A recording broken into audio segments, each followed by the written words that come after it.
everyone, welcome back to my YouTube channel. This is Madge, and for today's video we're going to talk about IQ Protocol airdrop. So this is the day that we can claim our phase 1 and the phase 2 of their airdrop, guys. So this time, kung malalaman natin kung vesting ba siya, kung magkano ba makuha natin allocation for the phase 2, kasi sa phase 1 nakita na natin, and kung magiging paldo ba siya or hindi, guys. So malalaman natin in this video, kaya huwag kayo mag-skip. Stay tuned at the end of this video para lang kayo may miss important details. But before we jump into it, make sure you like this video, subscribe to my channel if you have not already, and ring that notification bell so you'll always be updated to my upcoming videos and off the clock episodes. So until July 3, kayo pwede July 17, sorry, pwede kayo makapag-claim. So pwede natin mag-claim yung phase 1 and the phase 2. Oh my god, phase 2, it will be vesting, guys. And ang konti lang nakuha ko kasi hindi ko naman siya, diba, sa mga once a day lang ako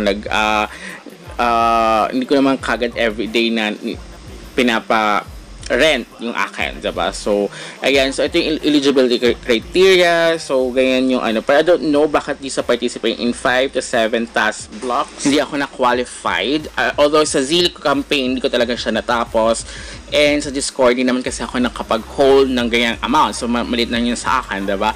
Kaya okay lang. And then di naman ako gumastos ng gas fee dito dahil alam nga naman sa faucet sites ako kumukuha ng gas fee, especially kung Matic yan or BNB. Sa Ethereum mainnet lang naman ako nagdadagdag kasi mas mahal talaga pag Ethereum. But as of now, as you can see, super hirap, I think congested yung kanilang account or the site, guys. So I hope na maging okay siya these coming few hours, guys, kasi syempre madami talaga nag-aabang dito, ang daming nag-hold, and ayun nga, halos lahat naman nakakaranas na ganito.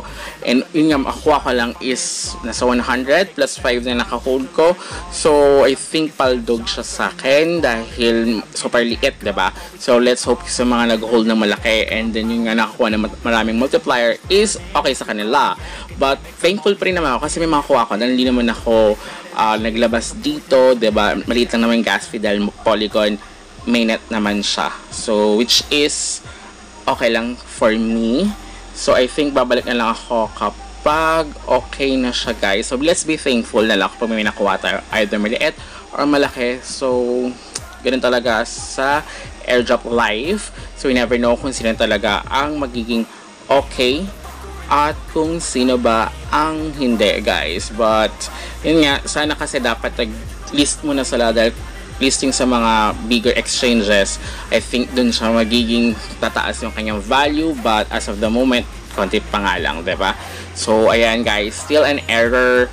So I think I'll be back once, yun na lang, babalik na lang ako, guys, kapag okay na siya, pinakita na ako, nag-post na ay nakapag-claim na ako. But yun nga, few moments later. Ayun nga, guys, so ayan, 4 AM daw in the morning, so nakatulog na ako kanina. But ngayon lang ako claim. So malit lang naman yung gas fee neto dahil nga sa Polygon siya, guys. So as you can see here, 0.001 USD. So super baba naman yan, kaya hindi naman siya sa Ethereum mainnet.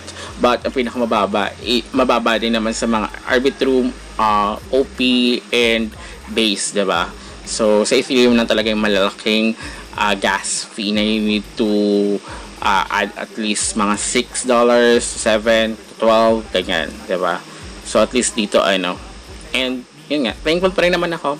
So it's up to you kung i-hold nyo siya, guys. Hindi naman siya katulad ng talagang wala nang pag-asang tumaas yung value niya, kasi hindi naman siya katulad that kapag malalaman natin kapag nag-rug na talaga siya, rug pull, yung talagang biglang baksak, as in talagang padaos-dos. Ito kasi gradually naman siya, tumataas pa rin naman at bumababa, pero hindi na siya katulad dati na yung nasa top, unless yun nga, malilist siya at magkakaroon ng progress, diba? But ayan, at least meron ako pang kape, pang 3-in-1. So I think mga 70 pesos itong 1.46 kasi 59 ang isa.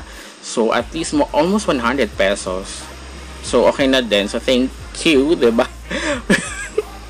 But yun nga, hindi siya ganun ka so move on, and then next airdrop, diba? At least free ko lang naman siya nakuha. And then yun nga, yung 75, diba? Dahil meron akong NFT kay Kat, diba? Kay SNL. So, free ko lang naman siya nakuha. So, it's up to you kung i-hold nyo siya or hindi, guys. So, until next time, goodbye!